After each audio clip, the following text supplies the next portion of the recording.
The first 6 years of my economic life, I wound up broke. Second 6 years, I wound up rich. Someone says, don't you have to do the second 6 years like you did the first 6 years? And jot this down. No. No, you don't have to live the second 6 years like the first 6. You can use all the information and all the advice and repairing all of your mistakes and adopting a new and refined philosophy so that the next 6 years can be totally different than the last 6. No other life form can do this. See, if you were a tree, you'd be stuck. As a tree, if you used up all the nourishment that was around you and you couldn't change location, see, you would die. But that's not true. Human beings can change location, go north, south, east, west, live here for a while, live somewhere else for a while. So that's a note to make. You can greatly alter the course of your life. Now here's the next note to make. 5 years from now, you will arrive. The question is where? If you keep up your present disciplines and keep up the present pace that you're on, where will you be in 5 years?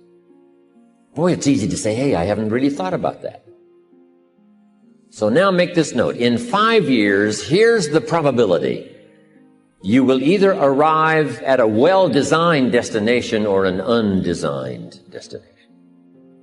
And I promise you, 5 years from now, you really don't want to arrive at an undesigned destination. Because you may very well wind up wearing what you don't want to wear, driving what you don't want to drive, living where you don't want to live, maybe doing what you don't want to do. Simply because you didn't design a better destination. Now, sometimes after we've lived a few years now to repair our mistakes and get back on track seems like a tough job. If you start early, the fortune belongs to you. If you start early. All fortunes that are available to humans, if you start early, the promise looms large and the odds are heavy in your favor. Now, yes, it's possible to do some radical things starting late and still arrive with some good treasures and some good things. But when you haven't got that much time left, now sometimes the decision has to be so drastic people are not willing to make it and they're too tired and too weary and too ill. And say, look, I don't have much time left. It's not going to happen for me anyway. It's easy to take that attitude. But everyone here, we've got the time over the next 10 years. We've got the time the next 20 years. We've got the time the next 30 years to make some repair now in our errors of the past and set up some new disciplines. And I'm telling you, that's going to change everything. So, 5 years from now, I wish for you to arrive at a well-designed place. A place of productivity, a place that'll make you feel good about yourself, a place that'll give you honor and respect, a place that'll give you influence to touch other people 5 years from now that you couldn't do today. Where will you be in 5 years? Key phrase, we go the direction we face. If you start designing something at the end of this direction, sure enough, you will start going the direction you face. And we face the direction we design. Direction determines destination. Destination is not determined by hope. It's not determined by wish. Destination is determined by direction. You cannot change destination overnight. But here's what you can change today, and overnight, you can change direction. And it is so fascinating what a little small change of direction will do. A few decisions in discipline, a few decisions in learning, a few decisions in change of behavior, change of habit, a few decisions in setting goals that you've sort of let drift before. Like I did at age 25, didn't have a list. I immediately started to change that. And I immediately started to change my direction so that very quickly I started heading this direction. In less than 7 years, I was a millionaire. My father taught me way back, son, always do more than what you get paid for. Now, some individuals might argue with that. They'd say, no, you're going to mess up the whole program. I know they're wrong. In my own self-interest, I did what my father taught me, to always do more than I got paid for. Why? To make an investment in my future. Do more than you get paid for to make an investment in your future. and it's paid off for me. If you're wanting that big promotion, are you going to go up to your boss and say, just give it to me? I'll work harder if you just give me that promotion. No, it doesn't work that way. You've got to do more in your current position so that you get noticed, so you stand out from everybody else. So the boss says, hey, we've got this position opening up, and I think we should give it to Nancy. She does so much more than we expect. Just imagine what she'll do if we give her this promotion. You've got to do more than you're paid for. You've got to. It's an investment in your future. It's one thing to make a sale. I'm telling you, if you make a sale, you'll make a living. All of us have found ways to make a living. What got interesting for me early on was to figure out ways to make a fortune. You'd say, well, Mr. Rohn, how would I deserve to make a fortune? It's easy. Render fortunes of service. People will do things you cannot believe for people who give them good service. Here's one of the greatest gifts you can give anybody, the gift of attention. In return, they will do extraordinary things for your career, take you by the hand, and lead you to more people than you could meet by yourself. Always do more than you get paid for. Life responds to deserve, not need. Life was not designed to give us what we need. Life was designed to give us what we deserve. Once you understand that little life principle in your own self-interest, I'm telling you, it's life-changing. The ancient law does not go like this. If you need, you will reap. No, it doesn't work that way. A lot of people out there are hoping it works that way, but no, it doesn't. The ancient law goes like this. If you plant, you will reap. If you sow, you will reap. Somebody says, well, I really need to reap. Well, then you really need to plant in your own self-interest. Your own self-interest needs to be educated in how to plant, how to do it so everybody wins. Because life doesn't respond to need. You can't go to the soil and say, I need a crop. The soil just smiles at you. And here's what the soil says. Don't bring me your need, bring me some seed. Bring me some effort. Bring me some discipline. Bring me some interest. Bring me some service. Bring me these things, and I'll return to you multiplied by 2 times, 5 times, 10 times. You can't come with need. You've got to come with seed. You've got to come with willingness. You've got to come with skills. You've got to be willing to learn, willing to change, willing to grow, willing to put yourself out, willing to stand up to the bad weather, willing to pull out the weeds, willing to nurture. That's the only way you get a return.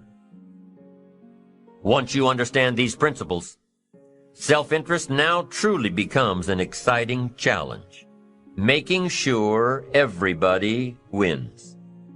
Enlightened self-interest makes sure that everybody wins. Let me give you a good philosophical phrase. All values must be won by contest. All values must be won by contest. And after they've been won, they must be defended. You say, wow, you've put a pretty heavy task on us. That's what life is all about, a pretty heavy challenge. We don't give large trophies for small effort. If you want to win high health, if you want to win high wealth, if you want to extend a long reach in touching people's lives, you got to engage in some of these extra powerful disciplines.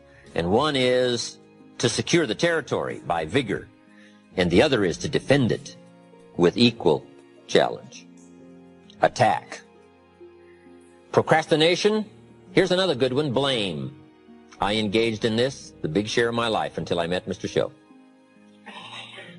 I used to blame my negative relatives. I used to blame the government. I used to blame taxes. I used to blame prices. I said, it costs too much. Show said, no, let's cover the real problem. You can't afford it. I never looked at it like that before. Shoaff said, sir, you must intellectually understand it's not it that's your problem. It's you that's your problem. It's not out there that's the problem. Out there is like it's been for 6,000 years. You can't cure that. But what you can cure is errors in judgment, errors in attitude, errors in activity, errors in judging results. I found that the errors were within. But see, he had to go after me on that point. Here's the next one. Excuses. Wow. We've got 1,000,000. I'm too short. I'm too tall. I'm too old. I'm too young. I don't have the money. I don't have the experience. On and on and on with the excuses. Learning to attack. Very important. Procrastination. That's a good one, front and center. We've got to attack procrastination because it's so insidious. It eats up such large chunks of your life and leaves you in a small corner. Putting it off. Delaying. Letting it slide. Now, I'm one of the best to attack procrastination because I confess to being one of the all-time great procrastinators. I've done a lot of things, but I've put a lot of things off. Procrastination. I am so good, I could teach it. But I also know the pain of procrastination. I also know the regret that comes from procrastination. I can also show you pieces of my life missing, never to be repaired, because I let it slide. Now see, if we all studied our own lives, and we're trying to help somebody with this insidious disease of procrastination and putting it off, front and center, we use ourselves as best example because you feel the strongest about your own experiences and your own emotions. Do you think you could help somebody with procrastination? Developing this skill of going back, rehearsing your own life and coming up with the essence of the emotion and the experience to try to illustrate to somebody how insidious it can become and how devastating it can leave your life and what'll be missing if you let it slide. That's what we call learning to attack the problem. Now, underline the word attack. It's very important to go after the insidious. If the future gets clear, the price gets easier. Because you got to remember, for every promise, there's a price to pay. Everybody's got to pay the price. Everybody's got to do the deal. Everybody's got to do the disciplines. Everybody has to pay. But here's what I've discovered. If the promise is clear and powerful, the price is easy to pay. The price is some classes. The price is a few books. The price is a few disciplines. The price is finding something that'll make your life better, make you grow, make you change, make you develop. So the first part of the key is to design the promise. Then, what is the price to pay? I'm telling you, the price will be easy. Anybody in my audience, no matter where you are, where you come from. Color doesn't matter, religion doesn't matter, where you grew up doesn't matter, circumstances don't matter. I'm telling you, if you'll make the promise of the future clear for yourself, the things you want, the places you want to go, the things you want to have, the person you want to become, the skills you want, the homes you want, the future you want, the friends you want, all of the values of life that you could possibly want. If you'll make that clear, make those lists, and be serious about it, I promise you it's an easy price to pay. Anybody can pay it. And the best advice I can give you is, if I can do it, you can do it. Farm boy from Idaho, raised in obscurity, I changed my life, turned it upside down, turned it all around, found economics, found future, found promise, and if I can do it, you can do it. So, start setting your goals and see if you can't get a better excitement going for the things you want to accomplish for the future. One of the major reasons for setting goals is for what they make of you in achieving them. My teacher advised me when I first got started at age 25, he said, Jim, why don't you set a goal to become a millionaire? He said, it's got a nice ring to it. You know, enough zeros to impress your accountant. And he said, I'm here to help you. You're only 25 years old. You've been to 1 year of college. You've got a beautiful family, every reason to do it. Why don't you set a goal to become a millionaire? And he said, here's why. And I thought, he doesn't need to teach me why. Wouldn't it be nice to have $1 million? He said, no, then you'll miss it. He said, here's why. For what it will make of you to achieve it. I'm telling you, that statement changed my life. Set the kind of goals that will make something of you to achieve it.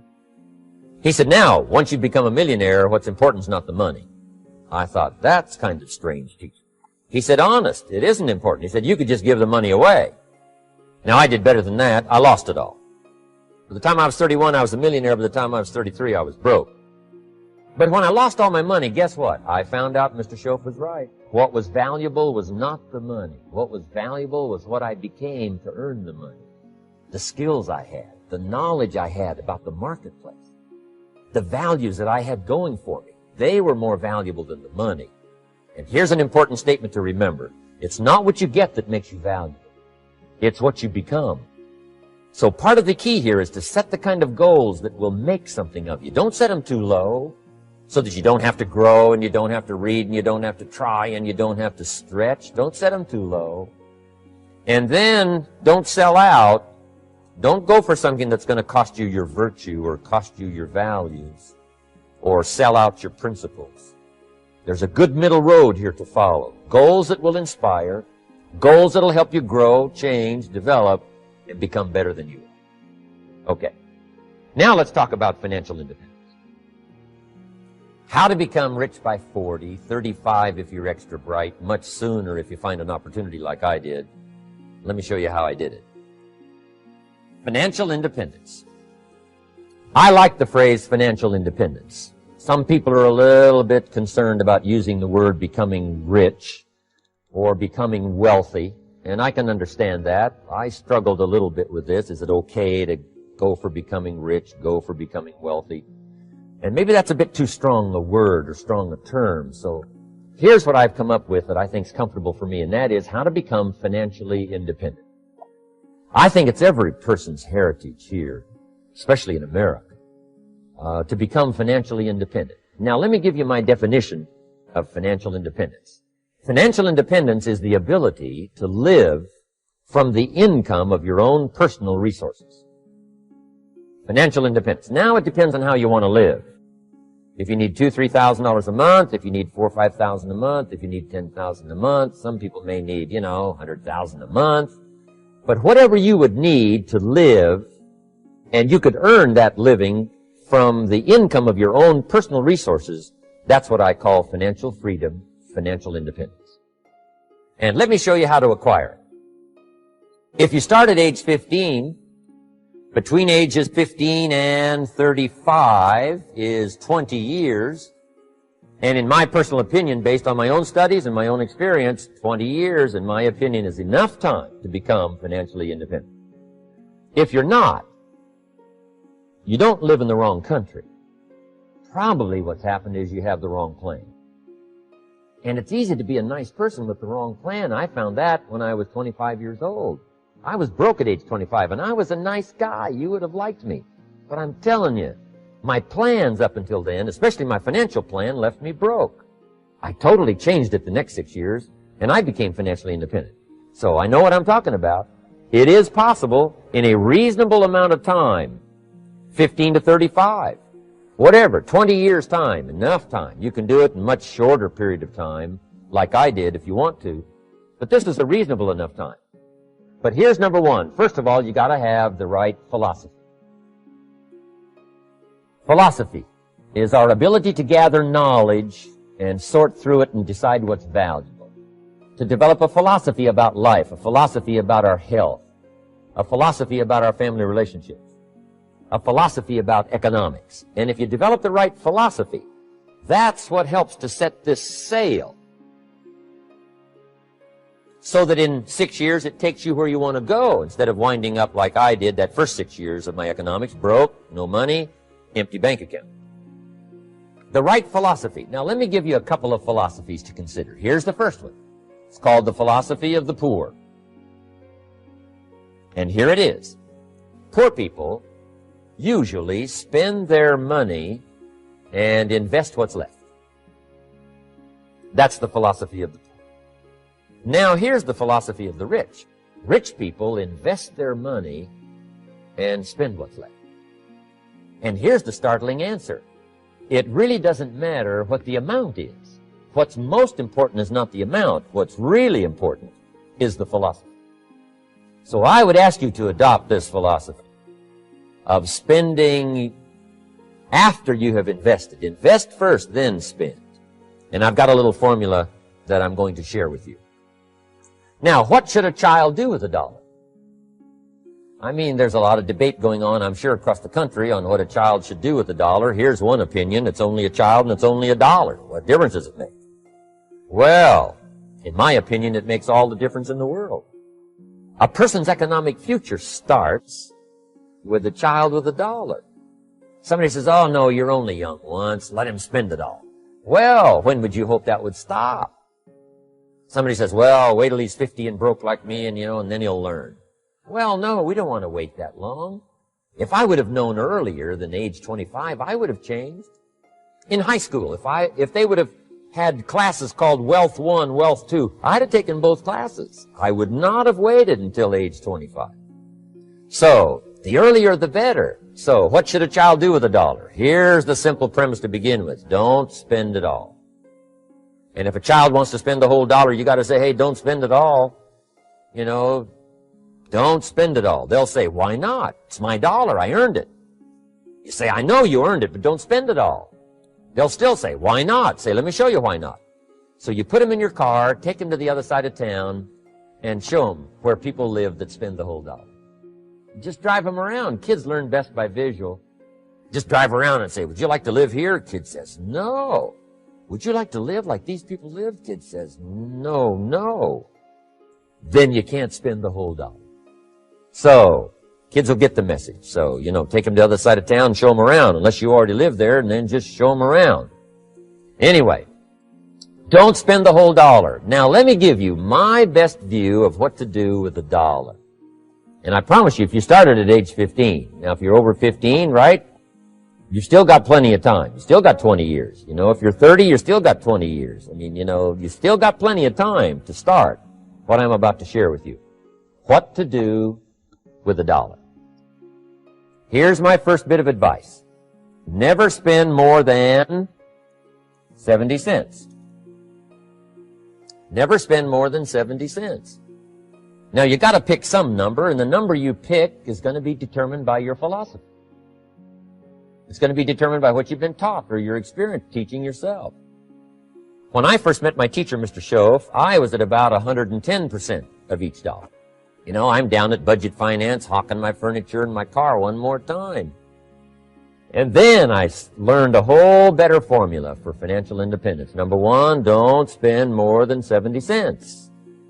Now, kids say to me, well, okay, what do I do with the other 30 cents? And here's what I teach them. 10 cents for charity. Charity or church, or helping people that can't help themselves. 10 cents to support worthy projects. Projects that you feel good about. 10 cents out of every dollar. It's called being generous with part of what you've taken out of society. Now, in my opinion, nothing teaches us character better than generosity. No class, no teacher, no book teaches character better than generosity. And the best time to start is when the amounts are small. And I know if kids learn these lessons well, they'll give a dime out of $1, help people that can't help themselves, support worthy projects. Or if you belong to a church, they teach tithe, piece of. That's very important. Now, because when the amounts get larger, sometimes it's a little more difficult. Giving 100,000 out of $1 million, someone says, oh, if I had $1 million, I'd give 100,000. I'm not sure. That's a lot of money.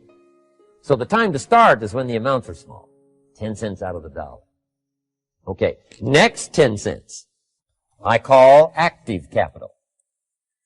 Active capital means do something to make a profit. Active capital. Set aside a portion of your income Wages are okay, but I'm telling you, wages will make you a living. Profits will make you a fortune. So set aside part of your income as capital, called active capital. Any kind of project you can possibly think of, you can possibly come up with. I'm going to write a new book, I think, for kids. I think the title is going to be, Of Course Kids Should Pay Taxes. It's kind of an interesting title. In California, kids do pay taxes. When a child walks into 7-Eleven, buys something that costs $1, the proprietor says, give me 7 more pennies. And the child says, hey, what's these 7 pennies for? And the proprietor says, that's the taxes. Kid says, well, hey, I'm only 8 years old. Proprietor says, congratulations, you're my youngest taxpayer. Give me the money. So in California, where I live, kids do pay taxes. Big question is, should they? And my book will answer that question. Of course, kids should pay taxes. Nothing is for free. If you want to ride your bicycle on the sidewalk instead of in the mud, you gotta pay the 7 pennies. Nothing is free, so we all have to pay. So, 10 cents out of your living, out of the money you earn, set aside for capital. Capital to try your best to show a profit. And in my book, it's going to be all kinds of ways kids can make money, right? 2 bicycles, one to ride and one to rent. I mean, you know, it doesn't take long to figure out some enterprise that'll start making a profit. Then you must jot this down if you're taking notes. Profits are better than wages. 1, you can't usually start wages until you're about 16, 15, 16. But you can make a profit long before you're eligible to start earning wages. And then there's no limit to profits, and they can double and triple and quadruple. You know, there's no limit. It's incredible how fast profits can grow. So profits are better than wages. Wages make you a living, profits make you a fortune. Now, the third 10 cents is vitally important. I call it passive capital. Capital you let somebody else use. A financial institution, stocks and bonds, mutual funds, whatever. Let someone else use it, you furnish the money, they use it to make a profit, but they pay you for the use of it, called interest. And here's one of the things that'll make you financially independent fairly quickly, and that's called compound interest. And this is how you get it. Letting someone else use a portion of your money, your substance. They show the profit, they pay you interest. And this passive capital, I'm telling you, over a sustained period of time, if you'll develop this little 10, 10, 10, and 70, especially starting at age 15, I'm telling you, by the time you're 35, you will be financially independent. You'll have the ability to live from the income of your own resources. And then one more point on passive capital. There's a Bible philosophy. I'm an amateur on the Bible. But there's a Bible philosophy that teaches the borrower is servant to the lender. And if you want to be in a powerful position as you grow older, finally when you become mature, maybe have your own business, things have worked out for you for the future, the position you always want to be in is the power position. And that's called the lender. The lender is the power position. So if kids learn early enough, and then you ask them what they'd like to be when they grow up, I'm telling you, once they understand, they'll say, well, one of the things I want to be is one of those lenders. That's the power position, not the spender. No, you'll be pitied the rest of your life if you just become a spender. You gotta become a lender. And I think this is one formulas to follow. 10 cents out of every dollar. Let someone else use it. Be the lender, power position. Then try to show a profit. Can't we teach our children how to take $1, search the neighborhood, find a broken wagon, pay $1 for it, bring it home, clean it up, sand it until it's clean, paint it red till it shines, straighten out the wheels till they're true, take it back to the neighborhood, sell it for $5? Anybody can do that. Now, does the child deserve $4 profit? And the answer is yes. Society now has a mended wagon. That's what America's all about. Finding something, touching it, making it better, making a profit, taking part of your resources, helping people who can't help themselves. Let someone else use it to make a profit. Some projects require more capital than one person has. Exciting. And then let them pay you for the use of it. America's had this philosophy now all these years. Communism has taught all these years capital belongs in the hands of the state, not in the hands of the people. We've been teaching all these years capital belongs in the hands of the people, not in the hands of the state. And we turned out to be right. Capital in the hands of the kids, capital in the hands of the people. Enterprises that make a profit, enterprises that grow. It's the hope of our future. So that little simple formula, I hope will help you. Now, one more key on financial independence, and that is attitude. Attitude. Here's number one. I used to say, I hate to pay my bills. My teacher straightened me out on that. He said, let's see, Mr. Rohn, what you hate to do is pay $100 on an account and reduce your liabilities and increase your assets. I said, well, no, not if you look at it that way. He said, well, it all depends on how you look at it. So wouldn't you love to pay your bills, reduce your liabilities, increase your assets? You've got to have that kind of attitude.